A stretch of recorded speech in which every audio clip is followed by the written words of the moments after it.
5 seconds, burn like gasoline. Fast as a nightmare, ripping the scene. Till I crush up like a demon scream. Baseline grows where the fear begins.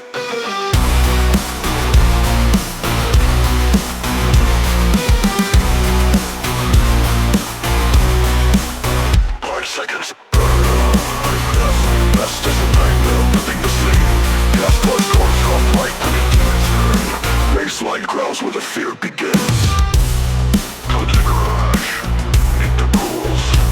Enjoy the gore. Enjoy the gore. Welcome back to the Garage Ghouls of Gore. I'm Carl. I'm Josh. And today we're talking about Kiss of the Tarantula, a 1976 film directed by Chris Munger, and it's starring Susan Ling and Herman Wallner. The movie was also called AKA Curse of the Tarantula, but guess they went with Kiss. As I like Kiss better. Yeah, Kiss me is too. Curse of the Tarantula. But some real cool facts about the movie is they use real tarantulas, which you can obviously tell. But the actors probably shouldn't have had arachnophobia.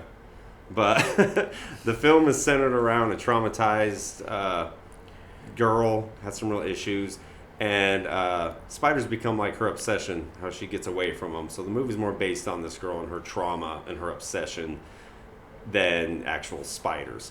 So I got to give the film a little bit of credit. It's better than just like spiders eating people. Yeah. So yeah, it's a little more psychological. Yeah, it's basically like she's kind of a serial killer in the movie. Yeah, and she uses spiders to kill her victims. Yeah, it kind of reminds me of Carrie meets Stanley. Okay. Straight up, that's what that film reminded me of. Most of you have probably seen Carrie. Yeah. I don't think a lot of people have probably seen Stanley. Check out Stanley. But 1972. Good movie. His expertise in movies is actually B movies, and Stanley's a B movie. My useless knowledge. Yeah. No, it's not useless. It's not useless. But the story follows this shy outcast girl, and she lives in like a mortuary because her dad's the undertaker, and she just gets bullied and teased a lot by other grown-ass adults. It's kind of weird, but it's a great movie. I like the idea of it, and it kind of goes into that 1970s. Yeah. She gets kind of like harassed too, more so. Yeah. Like it's definitely like a revenge creature feature with a feminist kind of twist to it. Yeah. Oh yeah. Yeah. So it's basically her getting harassed by a bunch of men the entire time. Creeps. Yeah. She definitely does. It was part of the 1970s trend of exploitation and grindhouse horror, where taboo subjects and shock value were common. Like most B horror films, it did not do great at the drive-in theaters, but more so gained a cult following through late-night TV airings and VHS releases, which is extremely common. There's a lot of basically when you hear cult classic, it basically means that it did not do good in theaters, but then it really made its money back on VHS late sales. Night airings. Yeah. That's how I discovered one of my favorite movies way back in the day. Late night TV, it was on. Yep. Yeah, I'm watching it. And the movie has passed slowly, focusing more on mood and character, psychology rather than scares. Yeah. So it's it's more not a jump scare film. It's more like dread, like building up on the dread, and Yeah. it's kind of a slow burn and Lets you get inside the one girl's head. Yep. Yeah. The film was aimed more at leaving an uneasy feeling than anywhere on jump scares or anything you really see today. Yeah, you're just leaving wanting your heart to slow down. Suzanne Ling's performance is often noted for being creepy and restrained, appealing to the film's creepy and cult-like status. Yeah. Oh, I actually really like the way she played the role. Yeah, she's actually not bad, and it's kind of surprising she never did any other movie besides this. Oh, really? Nothing else. Oh, see, I didn't look her up much, but no, she would have made a good Carrie. Yeah, she would have. She and this kind came of out had a look before too. Carrie, yeah. And which is this movie is actually often compared to Carrie, like Carl mentioned earlier. Yeah, totally. Compared to animal attack films of the 1970s, Kiss of the Tarantula has a much darker appeal to it. It's like a mix of Carrie and Stanley, as Carl also already said before, but it's in my notes. I'm just reading them off. Where it's more based on characters and story and not just spiders eating people. Yeah, the spiders are in it, but I bet if you were to add up all the time where it's actually showing spiders on people, maybe 10 minutes of the movie. Yeah, it's more backstory and all that. Yeah. So the movie's about this girl named Susan Bradley. It starts off with her as a kid. She finds out that her creepy uncle is like sleeping with her mom. Yeah. And she, the mother is planning on having her actual father killed. Right. And the father owns this mortuary, so the daughter, who is obsessed with spiders, Yeah. puts one in her mom's room and it kills her mom. And Yeah. then she grows up, then she's basically tormented by a bunch of men all throughout the movie, and she's just kind of killing them one by one. It's almost like a slasher, but with spiders as the weapon. Instead of a knife, with spiders. And basically the uncle's moved on from the mom, and now he's trying to sleep with her. Yeah, it's creepy. Yeah, and so that's basically the movie.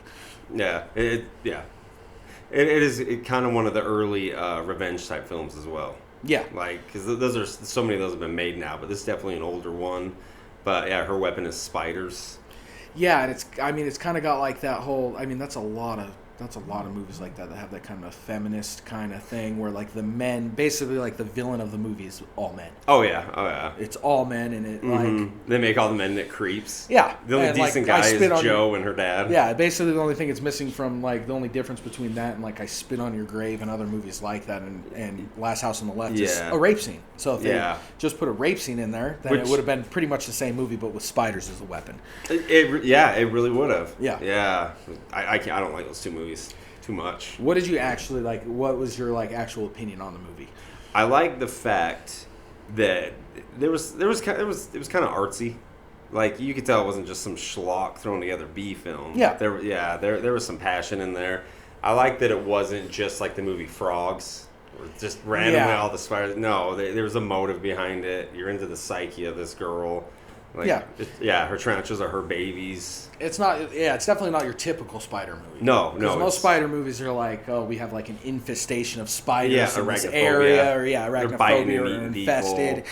Yeah, and it's basically the twist of it on the creature features what is kind of original and cool about the movie. Yeah. That and another thing that I liked was that for a B movie and for a low budget television movie, the acting wasn't bad for like a 1970 movie. And it's weird because you look it up and the complaints about the movie is like it has bad acting.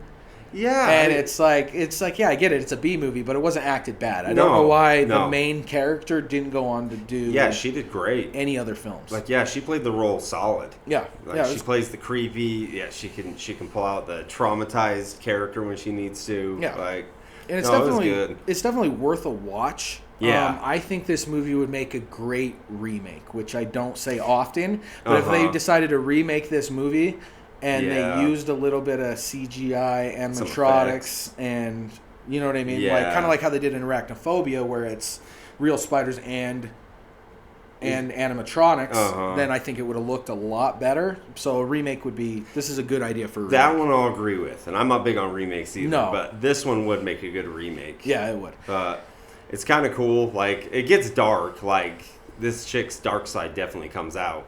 Especially towards the end. Yeah. Like, wow. Like, but it ends, she's all happy. But she's not the type of, when it gets dark and she gets murderous, you don't look at her and think, oh, you scum. You're kind of like, okay. Yeah. Like, especially the end. But there are some people, it's like the Volkswagen at the drive-in scene. Yeah. It's kind of like, there were some casualties in that one. There's basically a scene where she's harassed.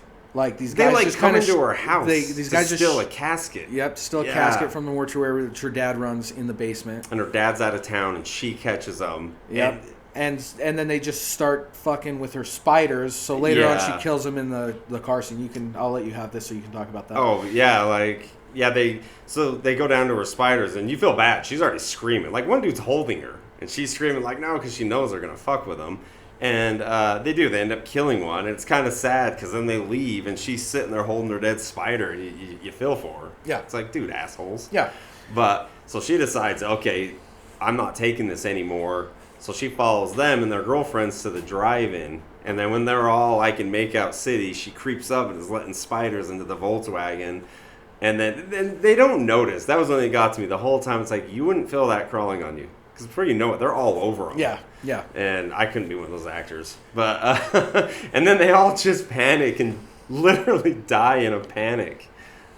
Yeah. The one dude's all getting smashed. Yeah, dude. So, like, the kills, it's, I don't know. There's certain movies, like, where they would do, like you brought up Frogs earlier. Right. And so how they would film these kill scenes in the movies are basically, like, the cuts. The person is the person, the victim, sees a bunch of spiders or frogs or whatever kind of animal you think of, okay? And it shows them see the spiders. They basically run or something. They trip. And then it kind of cuts to them just being dead with a bunch of spiders all over them. Yeah. Or frogs. Or when they're crawling all over them, they're just sitting there, like, not even pushing them off. They're just, yeah, just screaming and stuff. And it's like, in reality, there's 10 spiders. It's like, I can squish all these giant tarantulas and I'd be fine. Right? Yeah, like, so. Yeah, the one guy that's in the greenhouse and the lizard's knocking all the poison off the shelves.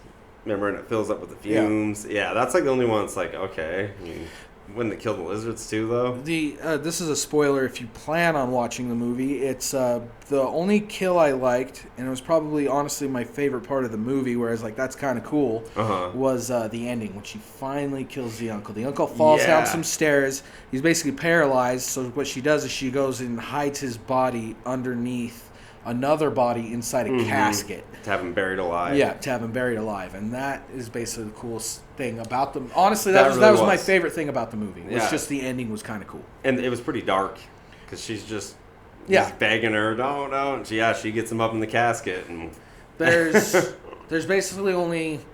I didn't like the movie too much. I wouldn't watch it again. It's nothing I'd watch regularly. But it was worth a watch. It was definitely worth a watch. Yeah. But the three best things about the movie is the storyline. Yeah. It has a decent storyline. It does. They put thought into it. The ending is really good. And then you kind of have some eye candy with the mom for about 5 minutes. I guess so. Yeah, the mom was like, it reminded me of like a Pamela Anderson, but from the 70s. The mom? Yeah, she had like these big fake boobs. Do you not remember this? No, and I just remember seeing a Karen. The shirt. That's like the only thing that was like. I just remember seeing a Karen. It started off like, I don't know. It's like the music in it. The music in it bugs like. Oh, it's weird. The music bugs me. It's like weird. With these movies, it's like, I don't know who's in charge of the music in old 70s movies, but where they decided to put like a flute. Yes, in the movies, just some random flute solo when people are getting killed. It's like, what the fuck is going on? Weird, funky music. Yeah, it's like, why? So it's doing the music, and then it's like right from the beginning, it's playing the music, and then I'm like, okay, at least I got the mom to look at for an hour and a half.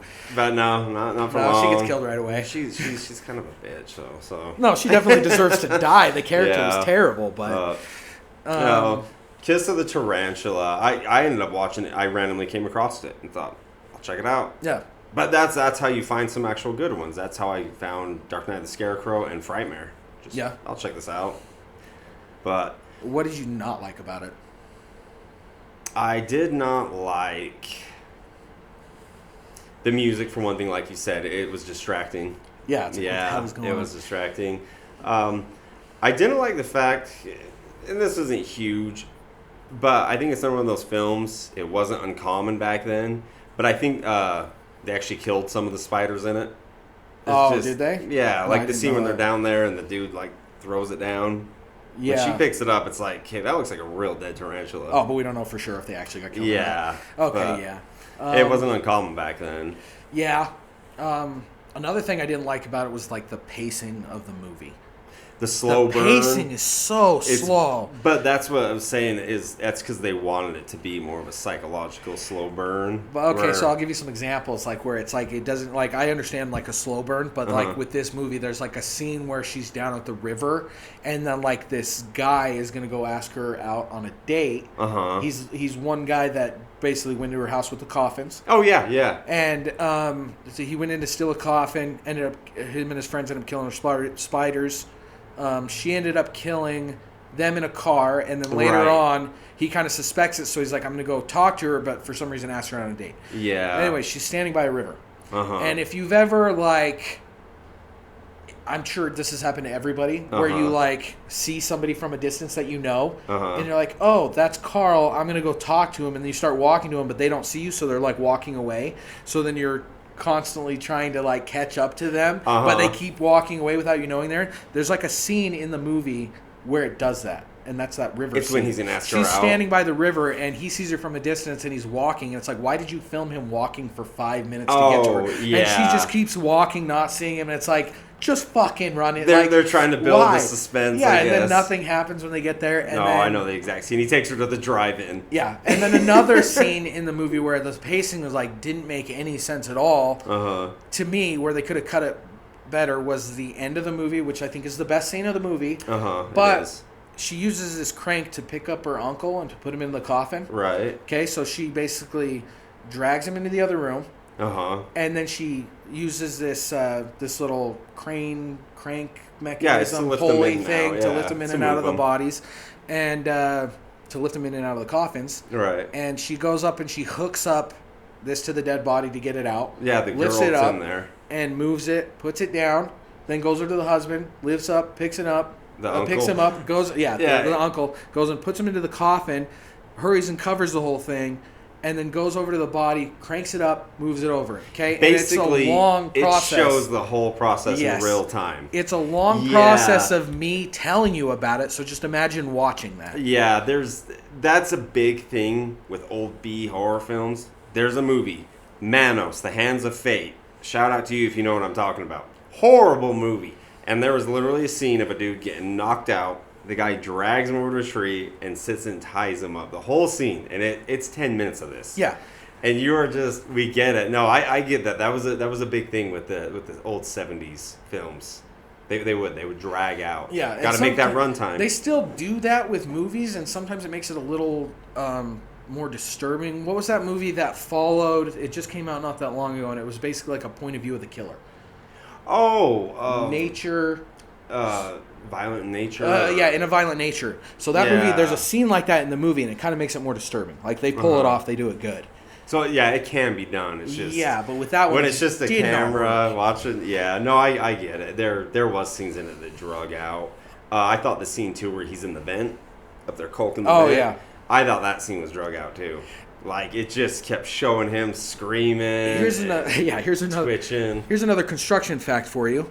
Nobody can crawl around in those vents. No. In real life. So there's a bunch of, like in a movie like Die Hard, you're crawling in through the vent.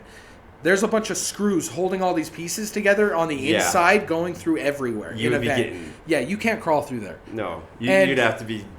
Yeah. You can't get on your belly and crawl. You're going to get filleted. No, it's just not going to happen. So whenever you see that in the movie, that's obviously fake.